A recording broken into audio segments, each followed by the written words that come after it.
पाली अनौआ पाली यज्ञ में रहुआ महाभारत बोलल बनी। महाभारत आ महाभारत के हृदय रहुआ बोलल बनी आ एहू बेरी तो खैर हम आवते पता लगौनी हाँ कि महाराज जी आई नहीं थी वहाँ के आई ले मौजा में आई ले, लेकिन पर्सनली एक शायद टोला में वहाँ के प्रवेश ना करी ले। ये डॉक्टर साहब हमारा से बतौनी है ये बात हम जानते नहीं।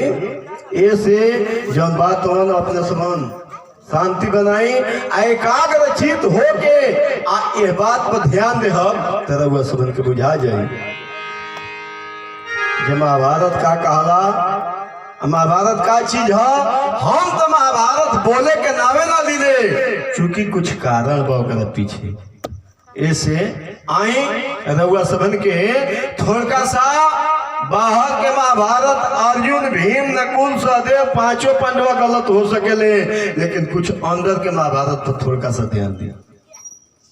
ये अंदर के महाभारत का चीज है यही पर अपने सबन थोड़ा सा ध्यान दिया। ये विकार जितना है शरीर के अंदर वो कहता का दुर्योधन कह जाला, दुर्दशा कह दी, दुर्व्यवहार कह दी, दुराचार कह दी, चाहे जौन कह दी, दुर्तीन कही ले दुराचारी के कह दी, उहे जौन बात दुशासन और दुर्योधन है। ये अंदर के अंदर के अग्नि तत्व जौन हुए तन अर्जुन हुए। ये शरीर के अंदर के जल तत्व सहते हुए हमेशा ठंडा रहले युद्ध में स्थिर रहे वाला युधिष्ठिर ये शरीर के कहल गई बा। आ सबसे सुंदर नीलाम भूष श्यामल कोमलागम सीधा समारो पितवाम भागम पाणो महासायक चापम नमामि रामम रघुवंशनाथम। लेकिन भैया इस शरीर के जो 10 गो इंद्री होला 5 गो प्रमुख वो सब जानते नहीं। शरीर के जो रचना व क्षितिजल पावक गगन समीरा पंच तत्व रचित अधम शरीरा आए पांचों के 25 गो प्रकृत होला तो 5 और 25 30 हो जाला। ओकरा बाद ज्ञानेंद्री 5 गो नेंद्री मिला के 40 गो हो जाला। ये सब भीतर के 21,609 नस होला ये शरीर के अंदर। ऐसे चली शांति बनाई शरीर पर बोले के हो तो पूरा रात भर आदमी बोल सकेला, लेकिन एजा वो धर्म स्थली के हम प्रणाम करते नहीं काहे कि जे हमरा के बोलौले बा भेजले बा। बोल आनंद गंध भगवान की पवन सूत हनुमान की। चलिए भैया कुरुक्षेत्र के मैदान में दोनों दल खड़ा बा, ध्यान दी। कुरुक्षेत्र के मैदान में दोनों दल खड़ा बा, यानी कि माने पांडव पांचों पांडव और दुर्योधन के 18 अछौड़ी सेना दोनों ओर के मिल के खड़ा बा। भगवान एमे एगो खेला खेले। भगवान कहले कि हम 18 दिन घोषणा कर दिले बनी चश्मा लगाही के परी काहे कि लाइट थोड़ा ऊपर हो जाए तो थोड़ा ठीक हो जाए। थोड़ा लाइटवा उठा सकी ले लोग यही के बात ठीक बा कोनो बात नीचे लटक जाए ना चलिए ठीक बा कोनो बात नहीं। इतना ना ज्यादा लाइट है माता आँख चुंदी आ जाता। भगवान जांचे के चले कि हम 18 दिन का घोषणा कर दिल बनी कि 18 दिन में महाभारत समाप्त कराए 19 दिन ना होके दे। एक बात पर ध्यान दे कि महाभारत 18 दिन 18 अछड़ी सेना 18 अध्याय गीता 18 पर्व महाभारत में 18 को सेनापति दोनों दल के मिलके इस सब के सब 18 पर भाई ये तो शंका होता ये 18 का चीज हो सब के सब 18 बा। 18 दिन महाभारत 18 अछौड़ी सेना 18 पर्व महाभारत में, 18 अध्याय गीता में, इस सब के सब 18 बा कहे भाई, कोनो के 17 होके के चाहिए, 16 होके के चाहिए, 19 होके के चाहिए ना, सबके सब 18 बा। आई महाभारत राउर जन बा तो अंधा से शुरू भइल बा, बीचों में अंधा बा, अंधा से समाप्त हो गइल बा। अंधा से शुरू, अंधा से समाप्त, बीच में अंधा। भगवान कन्हैया कहले कि अर्जुन मुंह को सारा लोग मर गइल बा, सब लोग मर गइल बा, तो जेकरा मुंह में सारा लोग मर गई रहे ओकरा के साधारण एगो प्याधा मार के तीर से मुआ देलस। सोचिए महाभारत के, ये महाभारत का हो ए पर ध्यान दी। लेकिन हमरा वो सबन के ही सुनावत रहिया कि भगवान कृष्ण कहले कि हम 18 दिन कह दिले बनी तो एकरा के जांच लेवे के चाहिए, कहीं हो सकला। काहे कि देवता लोग भी बलवान राक्षस रहले सन, ई नहीं रहे जे देवते लोग बलवान रहे। हनु ये बात पर अपने सब ध्यान दी। भगवान पूछले कि केहू महारथी बाज 18 दिन से पहले समाप्त कर दे, तो भगवान के राय में हंस के खुशी से बोलले भीष्म पितामह का, भीष्म जो तेज सवार हो तो एक दिवस तो दल मारो, एक दिन सुबह से शाम ले हम बाण चलाई तो दोनों दल में केहू के जिंदा ना छोड़ो, सब केहू के समाप्त कर दे। भगवान के राय में बात के बोलले तो भगवान कहले कि खाली एगो पितामह, खाली एगो भीष्म पितामह सेनापति वाले बलवान वाले केवरियों के हुआ, तो कहलो कि ना एक आदमी बात के बा आ तो 5 दिन करण रचे तो 2 दल को न बचे। 5 दिन लगातार माने सुबह से शाम तक बाण चलाई करण तो पूरा महाभारत समाप्त कर दी 5 दिन में। तब भगवान पूछले कि खाली एगो करे महारथी बा केवरियो के हुआ, कहलो कि ना एक आदमी हुआ अत के बा अत दौड़ जो संसंधान है तो 3 दिवस 2 दल करे निदाने, दौड़ना चाहे सुबह से शाम तक ले 3 दिन मार चलाई है तो महाभारत के उदवाती है।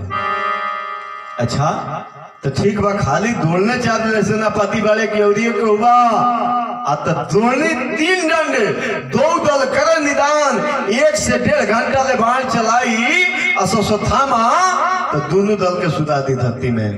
दुर्योधन बड़ा खुश भइल, हौसला छटा के विजय हमरा मिली। काहे कि हमारा क्या जितना महारथी वाले उतना महारथी हो सकला कि वो दल में ना होके, तब पूछाइल कि वहू दल में कहबा महारथी कि खाली नहीं बड़े, तब कहलो कि पल लागे अर्जुन बधे छुए न 2 जवान, अखिया के पलक गिरत भर में आ चढ़त भर में अर्जुन दोनों दल के सुता दी है, समाप्त हो जाए महाभारत। तब दुर्योधन के मनोकामना कुछ डाउन भइल, कहलस कि बाप रे हमरा में केहू 5 दिन अलावा, केहू 3 दिन अलावा, केहू 1.5 घंटा अलावा, केहू 1 दिन अलावा, लेकिन तो आँख के पलक गिरता चाहत भर में समाप्त करे अलावा। अच्छा इहे ले बड़े केवरियो के हुआ। तब कहलो कि भीरकुटी बिलोकत सृष्टि लय होई, टेढ़ भगवान कृष्ण ताक दिए तो पूरा सृष्टि जितना बा उजर के समाप्त हो जाई, पूरा सृष्टि समाप्त हो जाई। भगवान चिल्लाते रहे 18 दिन चिल्लाते रहस, कन्हैया चिल्लाते रहे, चिल्लाते रहस। अब एक बाद पूछाइल कि औरियो के हुआ, यह 2 आदमी वाले दल में कि औरियो के हुआ, आ तो कहलो कि ना के बा भाई, आ तो भीम के एगो लड़का बा घटोत्कच नाम हो, मुंह लगा के धरती में फूंक दे तो उथल पुथल हो जाई, सगरो भूकंप हो जाई, सारा लोग नीचे चल जाए, महाभारत समाप्त हो जाए। अब दुर्योधन के जितना मनोकामना ऊपर चढ़ा रहे गाछी पर वो डाउन होके लागल। तब दुर्योधन कहलस कि खाली ये महारथी बा भीम के लड़ी का घटोट गाचे कि एक बादो के हुआ कहलो कि एक आदमी और बात के हो आ तो भीम के नाती लगेला बरबरी 3 गो बाण लेके आई रहे कुरुक्षेत्र के मैदान में। एक गो बाण चलाई दूसरा का बाण ससुर के ऊपर प्राण हल तीसरा के बार के लेके चल गई। ओकरा संगे घात भइल। भगवान घात कैले कहले कि महाभारत हम जानब जब पल भर में तू समाप्त कर देब। कब? जब भाई पूरा पीपर के वृक्ष के पतई के एकदम छत बिछत करके छोड़ देब तब हम विश्वास करब। वस्त्र लेके आई रहे महाभारत में लड़े खातिर भगवान वही धोखा कैले ओकरा के मरवा के वस्त्र शस्त्र का नुकसान करते जना का नतीजा भइल कि महाभारत में ना सेनापति बन के तैयारी हमारे हुआ सबन के इजा से सुनाई कि 14 दिन तक ले अर्जुन केहू के नाम मरले। 14 दिन तक ले सेनापति और लोग मरल लेकिन सेनापति केहू सेनापति के 14 दिन तक ले अर्जुन ना मरले। अब भगवानों के विचार रहे कि 14 दिन तक ले केहू ना मरी तो रउए सबन विचार करेंगे जब 14 दिन तक ले केहू ना मरी 18 दिन के घोषणा बात 18 दिन में समाप्त केगा हुई। लेकिन नहीं ध्यान दिया जाए यही बीच में 13वां दिन के रात में बात होके लगल। लेकिन एक और बात थोड़ा सा अपने समझ ध्यान दिए महाभारत पर कि 14 दिन तक अर्जुन केहू के नाम मरले। काहे भाई? कुरुक्षेत्र के मैदान में पहला दिन अर्जुन धनुष बाण पटक डाले केहू दादा हुए गुरु हुए हमार हित हुए पतित हुए हम केहू के नहीं मारब। तो गीता के ज्ञान दिया तो जब गीता के ज्ञान दिया गई तो 7.5 करोड़ लोग के अर्जुन जान मार दिया। विचार करिए तो यही से सिद्ध होता कि पहले अर्जुन अज्ञानी रहे। यदि गीता ज्ञान रहे आ गीता के ज्ञान जब अर्जुन के दिया तो पहले अर्जुन अज्ञानी रहे। तो एगो अज्ञानी ऐसा कहता कि हौ चाचा हुए हौ बाबा हुए हौ भाई हुए हौ जौन बातन बहनोई हुए हौ इष्ट हुए मित्र हुए हम ना मारे भेतना लोग के मार के हमारा धन संपत्ति ना चाहिए। एगो अज्ञानी कहता कि हमारा हेतना लोग के मुआ के संपत्ति नहीं चाहिए। एगो अज्ञानी के विचारी हो आ गीता के जब ज्ञान दिया गई तो 7.5 करोड़ लोग के जान मारा गई। तो यदि रहुआ ज्ञान पर जाए खाली ज्ञान पर जाए तो समझ ना पाए भी भगवान के वाणी है परमात्मा के वाणी है परमात्मा के वाणी है समझ ना पाई। अर्जुन के ज्ञान दिया तो 7.5 करोड़ लोग के जान मार दिले आ भगवान बुद्ध के ज्ञान दिया तो अहिंसा परमो धर्म जाकर खंडारा में बस गई कि हमारा राज धन से कुछ से जरूरत नहीं है चल गई। अब उनका के कौन भगवान ज्ञान दिले उनका के कौन ज्ञान दिले उनका के ज्ञान कौन दिले जो खंडहर में चल गए उनका के कौन ज्ञान दिले कि 7.5 करोड़ यानी 18 अछौड़ी सेना के मार दिले। विचार करें खाली ज्ञान पर जाए तो वो ना समझ सकी दे एमे रहस्य बा। ये नीति महाभारत में नीति इतना बढ़िया बा और सब कोनो ग्रंथ में नहीं के मिलबे ना करी। काहे कि लड़ाई जब समाप्त हो जाए शंख बाज जाए घंटा बाज जाए तो केहू केहू पर वार ना करे केहू से जाके मिले। वो तो 14वां दिन के बाद सब केहू के मारे लगल विश्वघात के लड़ाई चले लगल। लेकिन ओकरा पहले तो केहू जाके केहू से मिले केहू से मिले। ऐसे अपने संबंध शांति बनाई यही जैसे अपने संबंध का हम सुनावत नहीं कि 13वां दिन रात में द्रोणाचार्य से दुर्योधन से बात होके लगल। अब जहां तक ले जाए तहां तक ले जाई रउआ सबन से हम ये सुनावत नहीं।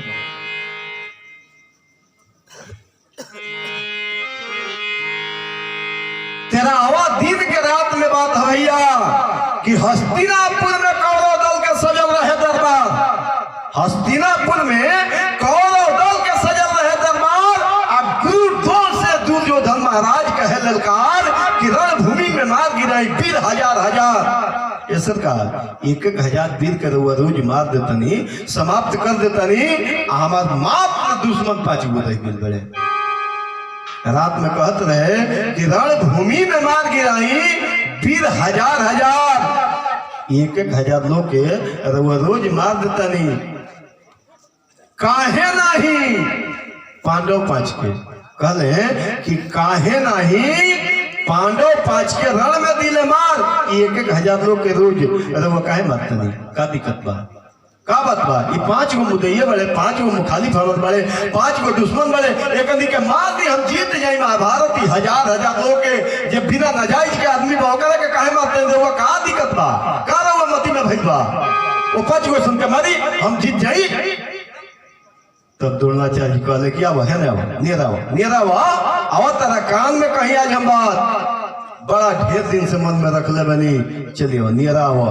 आ कान में द्रोणाचार्य कहले अरे अर्जुन का पानामा से और बाची नहीं जनवा, कहीं गुमनवा कैला। कहले कि राजा तेरा समझ में लिखे और बड़ा ढेर दिन से बात के हम अपने दिमाग में रख ले देनी, मन में रख ले देनी।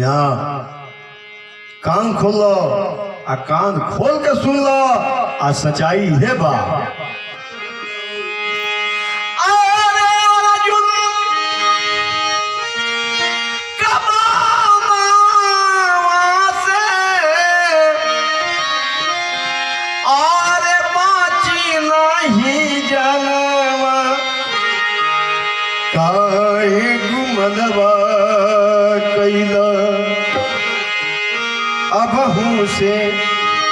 अबहू से छोड़ी दाना काहे गुमनवा कैला, अबहू से छोड़ी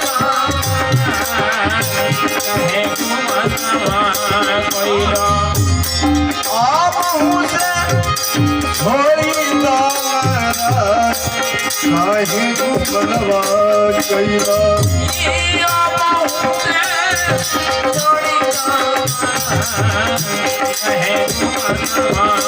कैला। और अर्जुन का माना से बाची नहीं जनवा, काहे गुमनवा कैला। और अर्जुन के माना से बाची नहीं जनवा, काहे गुमनवा कैला। अबहू से छोड़ी दाना काहे गुमनवा कैला।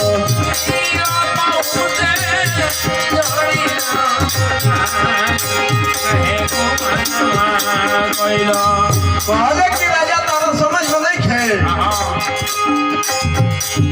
नरया तारी पीरा और अर्जुन से जानी हो काहे गुमनवा कैला।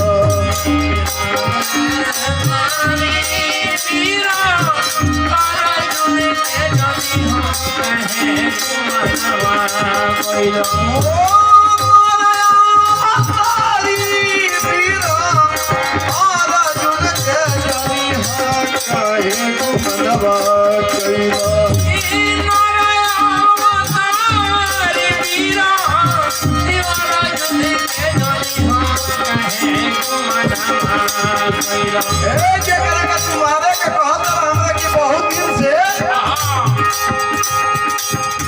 जब समाप्त कर दो ओकरे के जान तो उठे हुए नर के सीधा उतार हुए कृष्ण जी, कृष्ण नारायण काहे गुमनवा कैला। कृष्ण जी नारायण काहे गुमनवा कैला। कृष्ण नारायण काहे गुमनवा कैला।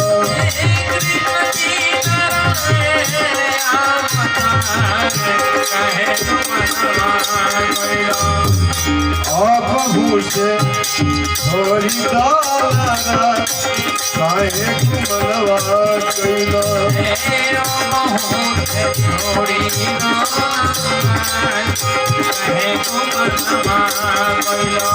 आपहु से छोड़ी काहे मनवा कैला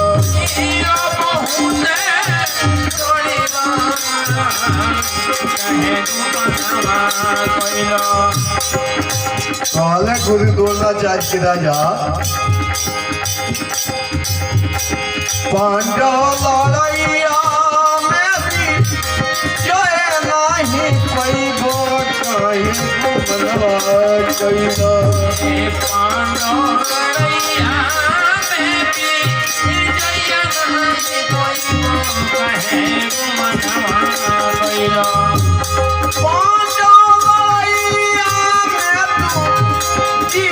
नहीं पैबो कहीं मनवा कैला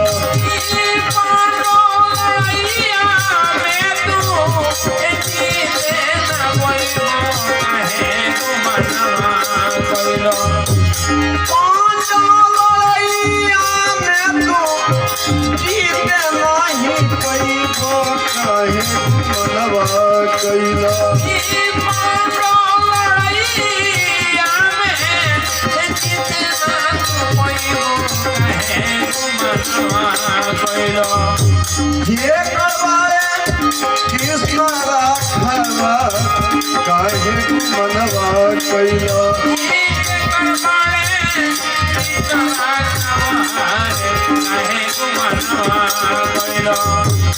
ये करवाए कृष्ण राघवा काहे मनवा कैला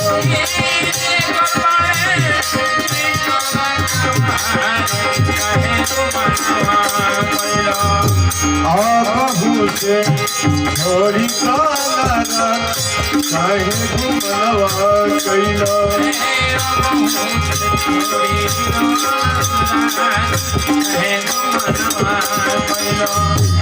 आपहु से छोड़ी काहे मनवा कैला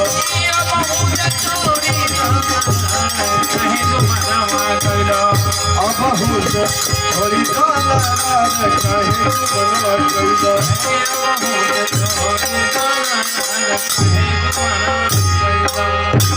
राजन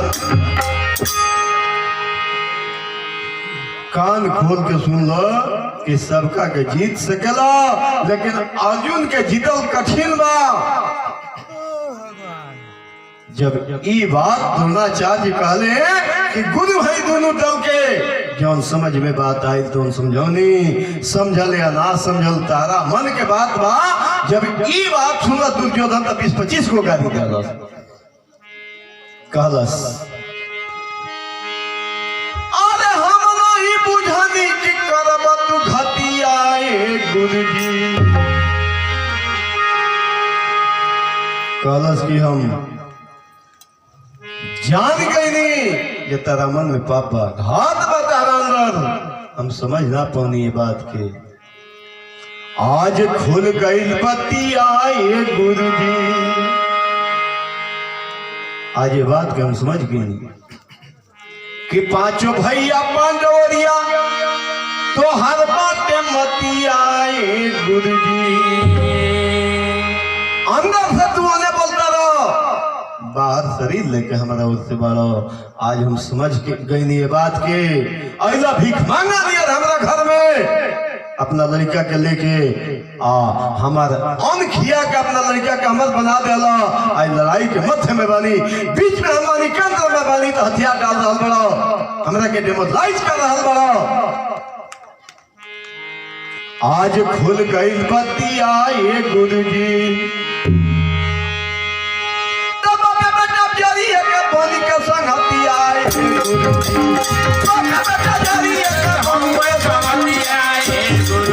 पूजा करना तीना रख जाए गुरुजी पूजा करना तीना रख जाए गुरुजी भाई सुनी कलश की बाप बेटा संगतिया बन के जन्म अपन बिता लेला आज लड़ाई के मध्य में बनी, हम केंद्र में बनी आ तू हथियार डाल रहा बड़ो, रेमोलाइज कर रहा बड़ो, हमारा टांग खींच रहा बड़ो। आज हम समझ गए नहीं। कहले आचार्य की तो खाइल उठा था जौन आदमी खिया के आ कह देला ओकरा इतना निचला संसार में, इस समाज में केहू ना होला कि खियावल उठता। कहता कि भिखमंगा लेखा दोनों बापे बेटा आई लो आ गुजर कर लो हमारे की। हाँ एकरा के इतना बढ़ौनी चढ़ौनी पढ़ौनी लिखौनी ये बेराई कहता खाई लुखता। जब ये बात सुन ले 20-25 गो गाड़ी सुन ले तो कहला कि सुन के तोहरे बोली राजन भैया हमारे फर के। आचार्य कहले कि सुन के तोहरे बोली राजन भैया हमारे फर के आ काल वीर के मारल जाई धर्मराज के घर के। ये हमारा प्रतिज्ञा होता, काल एक समान के मार देव हम। ये आचार्य कहले कि सुन के तोहरे बोली राजन भैया हमारे फर के काल वीर के मारल जाई धर्मराज का घर के। लेकिन रातों रात में राजन तू चक्र बिहू रचाओ, रातों रात में राजन तू चक्र बिहू रचाओ, बिहू लड़ाई होई पांडव दल में दूत भेजाओ। खबर जना दो, दूत भेज दो कि काल चक्र बिहू का लड़ाई होई। आई कला 7 गो दरवाजा जौना में रही आ 7 के जे तूर दी ओकरे जीत होई। आई कला एकमात्र अर्जुन में बा, उनका के छोड़ के दूसर के हुई जानत नहीं थे। आ उनका के भगवान कन्हैया संसद पक्ष में लेके चल गए बड़े, उन्हें लड़ाई करते रहे आ तब तक हम काल एक समान के मार देव चक्र बिहू में। कान खोल के सुन लो, रातों रात में राजन तू चक्र बिहू रचाओ, बिहू लड़ाई हुई पांडव दल में दूत भेजाओ। खबर जना दो कि पहिल द्वार पर जयद्रथ के पहरा बाटे भारी, जेकरा के बदले बड़े और भंगी त्रिपुरारी। एक बात और जान लो, एक दिन तो पांडव लोग के जितबा युद्ध में झारी अर्जुन के जीते ना सकबा, जेकर रथ हाके बनवारी। आ चक्र बिहू के लंबाई चौड़ाई बता दी है कि 6 लंबा 3 चौड़ा, बिहू रचावा भारी। यानी मैंने हुआ एजा से गोपालगंज ये चौड़ाई रही, एजा से छपरा ले मैंने 12 कोस ले चौड़ाई आ 24 कोस ले लंबाई। खबर जना दो, जब खबर गई कि एक समान के काल आचार्य मार दिए, गुरु जी मार दिए, गुरु के प्रतिज्ञा बा झूठ ना हो सकला। उदासी छा गई पांडव दल पर, खलबली मच गई पांडव दल में। सारा लोग रोए लागल, जहे कहते हैं आ विचार करे लागल कि सजिए से ताकत भइले आधी रतिया हो, सजिए भइले आधी रतिया हो, सजिए से ताकत भइले आधी रतिया हो, सजिए से ताकत भइले आधी रतिया हो। ओ पहिले भरे नाई अइले अर्जुन भैया जी,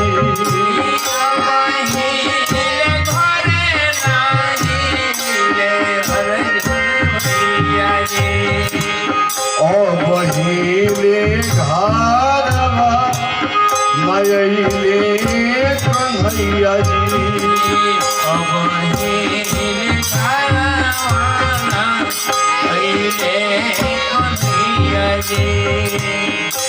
खानवाली मच गई पांडव दल में कि गुरु के प्रतिज्ञा आई झूठ ना हो सकेला। बिहू के लड़ाई हमनी केहू नहीं जानत बानी, बिहू के लड़ाई केहू नहीं जानत बानी, बिहू के लड़ाई हमनी केहू नहीं जानत बानी, बिहू के लड़ाई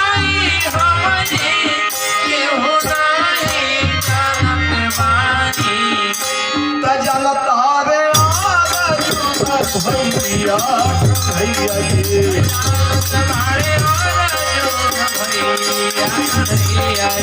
और जनता रे भैया भैया जी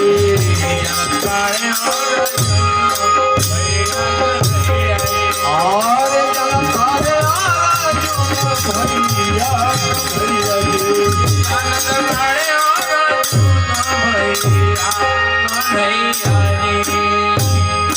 हंगामा हो गई पांडव दल में कि कला अर्जुन के छोड़ के केहू नहीं खेजारत एकमात्र अर्जुन तब तक ले यह सुन के सहदेव बखानी तीन बिना चौथा नहीं जानी जानत द्रोण कि अर्जुन भाई की प्रथम ने हजरत लड़ाई सहदेव जी कहले कि अर्जुन भैया जानते रहे कृष्ण जानते रहे प्रधुमन जान बा कन्हैया जी के नाती लड़का ऊ जानता तीन आदमी के इनका पता रहे पंडित रहे ज्ञानी रहे कि तीन आदमी जानते रहे तब तक ले यह सुन करके चल आया बहादुर सुभद्रा के लाल देख के हालत पांडव दल के जीरा भैल बेहाल हाथ जोड़ के पूछन लागे धर्मराज से बात के ही कारण अति शोक भयो मुझसे कहियो तात आई दौड़ल आ गोल लगल धर्मराज के प्रणाम कैलस चारू चाचा जी लोग के कहलस के हम सुननी कान में हमरा बात आइल कि कल चक्रव्यूह का लड़ाई बा ई कला द्रोणाचार्य रचा रहल बड़े लेकिन उदासी के कारण का बा हमरा से बता दी जाए कि उदासी के कारण का बा कहे इलो उदास बा हमारे चारों चाचा जी उदास काहे बा ई हम जाने के चाहत नहीं कहे कि अर्जुन कहले रहले कि धर्मराज के आंख में से एक बूंद पानी गिर जाई शरीर में से एक बूंद खून गिर जाई आ चाहे अर्जुन अपना गांडीव के कहले रहले कि हमरा गांडीव के जे निंदा करी ओकरा के जिंदा हम ना छोड़ सके आई तीनों प्रतिज्ञा पूरा कैले तीनों प्रतिज्ञा पूरा कैले काहे कि जब वनवास भइल न जहिया वनवास भइल पांचों पांडव के तो ये धर्मराज कह दिले कि गंडीव गंडीव गंडीव बिना मतलब के चिल्ला तरह गंडीव ई कौने काम के बा हमनी के तपस्वी हो गई भिखारी हो गई वनवासी हो गई दत्तक के ठोकर खातानी कौने काम के बात है गंडीव ओई दिन से चिल्ला तरह गंडीव गंडीव गंडीव कहले कि तब तो भैया तुम्हारा हमारा छोड़ ना सकिले उदास होकर बैठ गए अर्जुन तब तक ले कन्हैया जी आ गए कहले कि अर्जुन काहे उदास बड़ा धर्मराज के मारे के बाद कहले कि धर्मराज के मारे के बाद अतः हम प्रतिज्ञा कर बानी हमरा गंडीव के निंदा कैले बड़े हम कहले बानी कि जे भी हमरा गंडीव के निंदा करी वो जिंदा ना बच सकेला इन निंदा कैले बड़े इनका के मुआई रउआ समन का बताओ तनी कि महाभारत नीति कैसे है ये पर ध्यान दी एक एक शब्द पर ध्यान दी कहले भगवान की गाड़ी दो रे कहो ना 10-20 गो गरियावा ना 10-20 गो जब गाड़ी देहले अर्जुन तो जब 10-20 गो गाली दे देले धर्मराज के तब कहले भगवान कन्हैया के अवतार भैया मर गए महाभारत में ये नियम बा कि जहिया बड़ भाई के छोट भाई गाली दे दे रेकात पा दे तो ये बड़का भैया के मौत हो जाला मर जाला जिंदा ना बचेला नियम हो कि जहिया छोट भाई बड़ भाई के गाली दे दे रेकात पा दे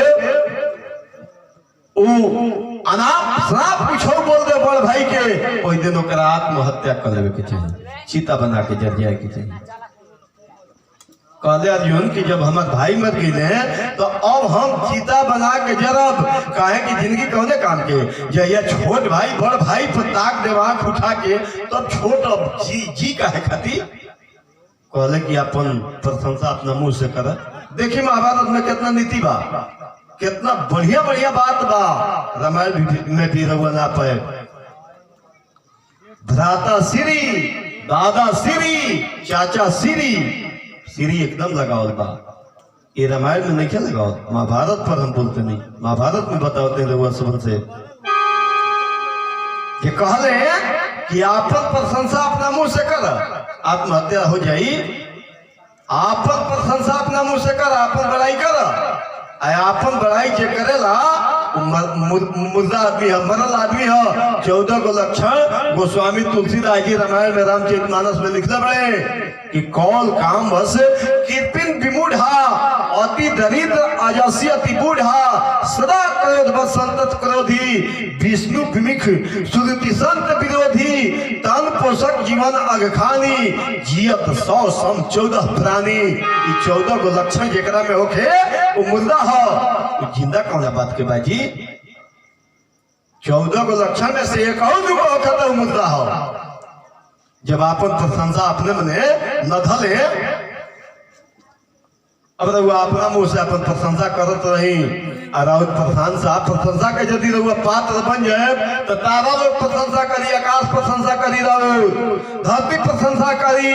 रास्ता से रहुआ गुजरब गुलाब में सुगंध हो जाई तो रहुआ सुंघे के ना पड़ी, वो अपने मने अपन संस्कार रहुआ के सुनावत जाई। काहे को संस्कार बकर में रहुआ रास्ता धक जाए तो महक जाई। हम कहते नहीं होते वालों के पाछे 5 जगह आग लगाई, 5 जगह और 5 जगह आग लगाए और उनमें से धुआं आई रहुआ नाक में समाई तो धुआं से रहुआ महक के बता दे कि चप्पल जता, कि रबड़ जता, कि चमड़ा जता, कि चंदन का लकड़ी जता, कि नीम के फतई जता, का जरता रहुआ महक के बता दे। काहे को संस्कार बा जब रहुआ नकिया में आके ढूकी तो ऑटोमेटिक पता लग जाई कि चंदन का लकड़ी जता, कि नीम के फतई जरता, रबड़ जता, कि का जता। रहुआ प्रशंसा अपन न धल रही जब तक लेके हो जौन बात में प्रशंसा ना करे रहुआ अपना मुंह से न धल रही कि हम आई जानी ले तो जानी ले तो हम आई है तो आओ है तो फला नहीं तो ठेकान है, तो रहुआ मुर्दा आदमी ही, रहुआ जिंदा ना है। कहला सब मनु कि बाप हमार प्रतिज्ञा कैले बड़े। तब धर्मराज कहले कि बाबू कहले धर्मराज समझा के बबुआ सूत घर में जाके, कहले धर्मराज समझा के बबुआ सूत घर जाके, कहले धर्मराज समझा के बबुआ सूत घर में जाके, कहले धर्मराज समझा के बबुआ सूत जाके,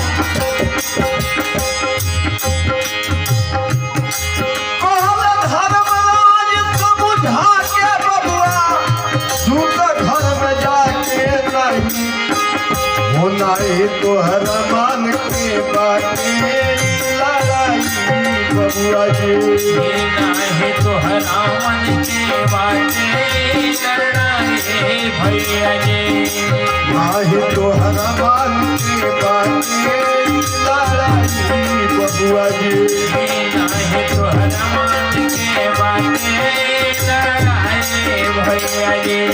कहला सब मनुष्य का बात बा उदासी के कारण बताई लोगन।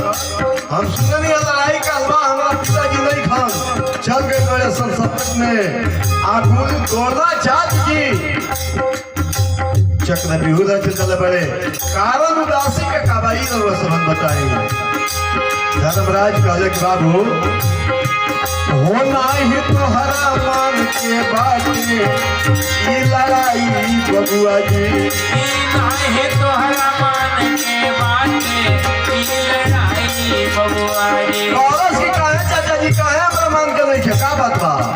तब कहले धर्मराज चक्र बिहू रचावल जाला दुर्योधन कई ले बहाला, चक्र बिहू रचावल जाला दुर्योधन कई चक्र बिहू रचावल जाला दुर्योधन कई ले बहाला, चक्र बिहू रचावल जाला दुर्योधन कई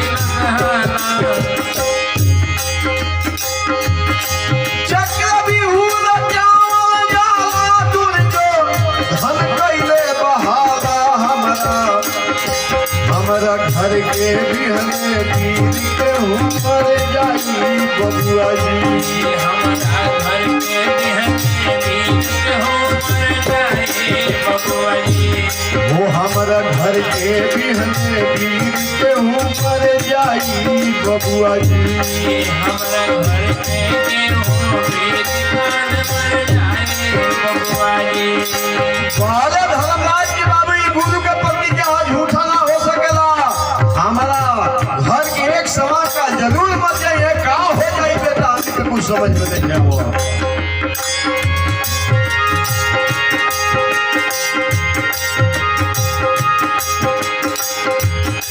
गुरु के प्रण झूठाना होई बिहने पांडव दल सब रोई गुरु के प्रण खाना होई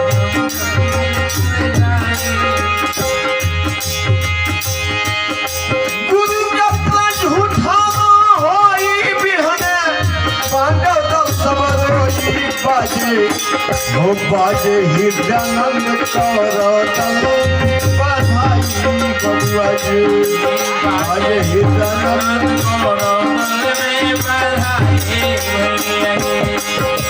कौन धर्मराज जी बाबू ये लड़ाई के चिट्ठी जब से आ गई बा, खबर धावन जब से आके जनौले बा, तब से तो हमनी के सारा परिवर्तन होता, लेकिन उन्हें बधाई बजता।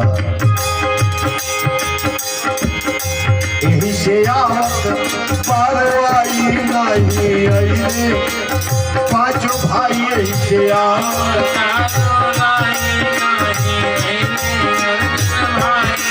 यही से आवत पारवाई नहीं अइले अर्जुन भाई, यही से आवत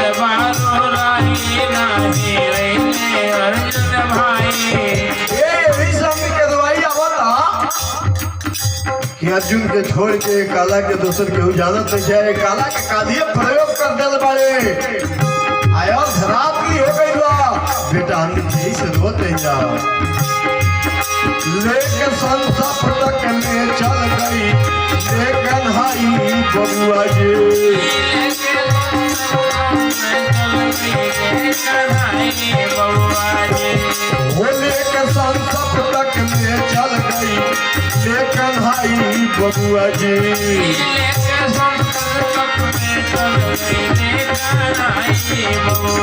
धर्मराज की बेटा ऐसा हमने के घेरा में पड़ गई बानी कि संसप्तक में कन्हैया लेके चल गई बड़े तोरा पिता अर्जुन के आई कला हमने के जानत नहीं थी जा।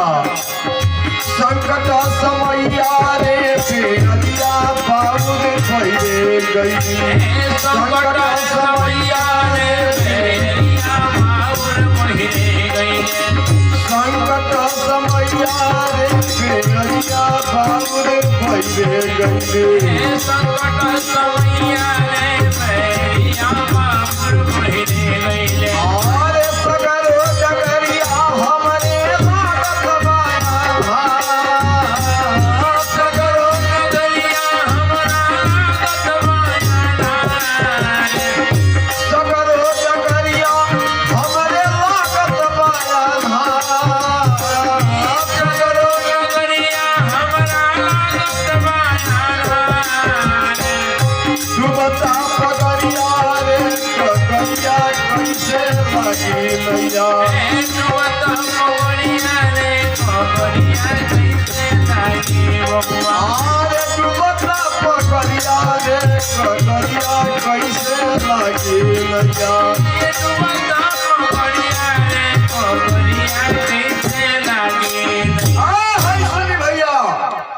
कहले धर्मराज की बेटा काल हमारा घर के कोनो सवाल का गुरु द्रोणाचार्य ओ रणभूमि में मार के गिरा दी है, पगड़ी डूबता बाबू केहू चक्र बेहू का लड़ाई तुरे के कला जानत नहीं खे। कलश की हमरा पीठ पर हाथ धर के कपार पर हाथ धर के आशीर्वाद दे दी हमरा के, खाली लड़ाई में जाए के हमरा के आदेश दी। कहले धर्मराज की बेटा अब ही तू बालिक नहीं खा भाई नाबालिग वालो आ तोरा के हम कैसे कैसे के ले जाए के चक्र बिहू के लड़ाई में ई हमनी के खुद नहीं खे पता तारा के कैसे कैसे के ले। कलश की खाली मथवा पर हाथ के पिठिया ठोक के हमरा के आशीर्वाद दे दी, यदि आशीर्वाद दे दे अब तो जान दनी भुज बल आज समर में देखई हो भुज बल आज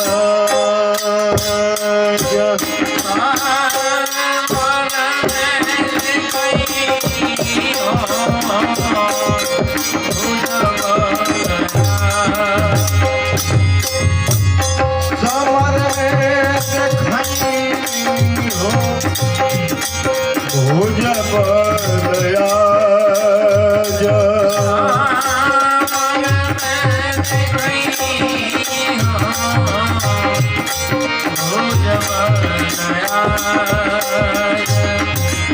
काले धर्मराज की कौन भुज बल देखेबा हमनी के लगे कोनो अस्त्र शस्त्र नहीं खे बाबूजी तुम्हार मदद कर सकिले कौन हमनी के लगे साधन नहीं खे तू का कर सकेला कहलस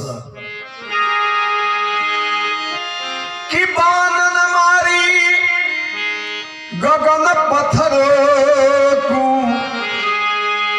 केहू के नाही पइहू कहलस कि इतना बाण मार दे आसमान में कि चिड़ै के आई गई हम बंद कर दे आदमी तो आदमी हो हवा पास ना कर दे इतना बाण मार दे वो आसमान में कि हवा पास ना हुई चिड़ै पास ना हुई कहले धर्मराज की लड़ाई तो धरती पे होता है आसमान में बाण मारला के कौन काम बा तू आसमान में बाण मारबो तो तू चक्रव्यूह जीत जीबो लड़ाई तो धरती पर कुरुक्षेत्र में न हुई लड़ाई के मैदान में न हुई आ तू आकाश में कहलस कि नहीं ओकरा बादो बात बा बानन मारी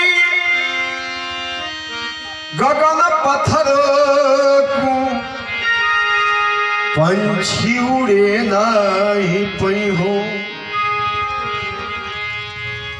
कारण दुशासन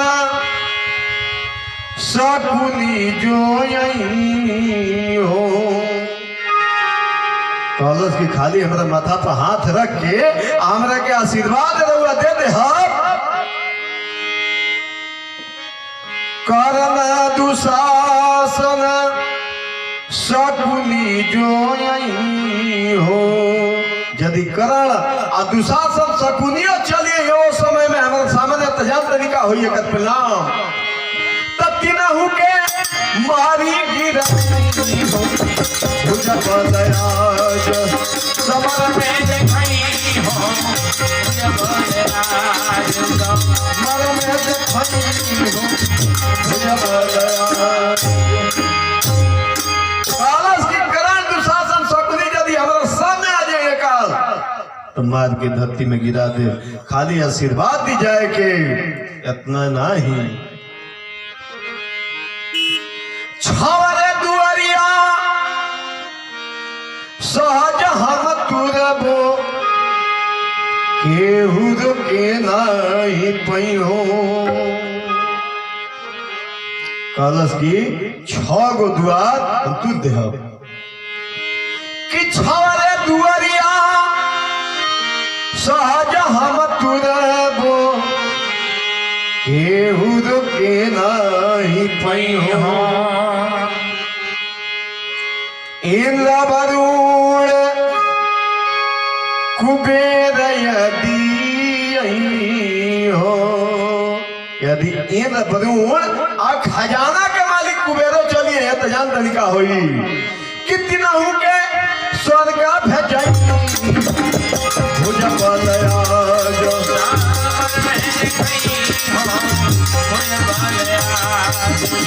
समर में देखई भुज बल आज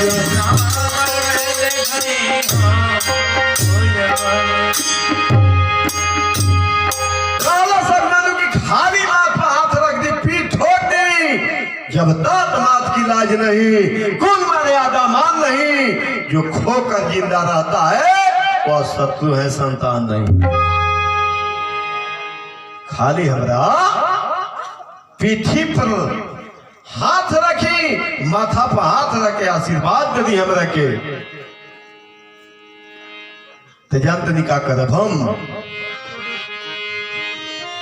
कहे अभिमनुआ जे समर भूमि में माता के दूध ना लजइयो। ध्यान दिया जाए भैया अपने संबंध जे भी इस श्रोता समाज में विद्वान बनी ध्यान दिया थोड़ा सा 2 लाइन बाकायद ना इन्होंने हम कहे कि दिनों में बोले के पता रातों में बोले के पता समय के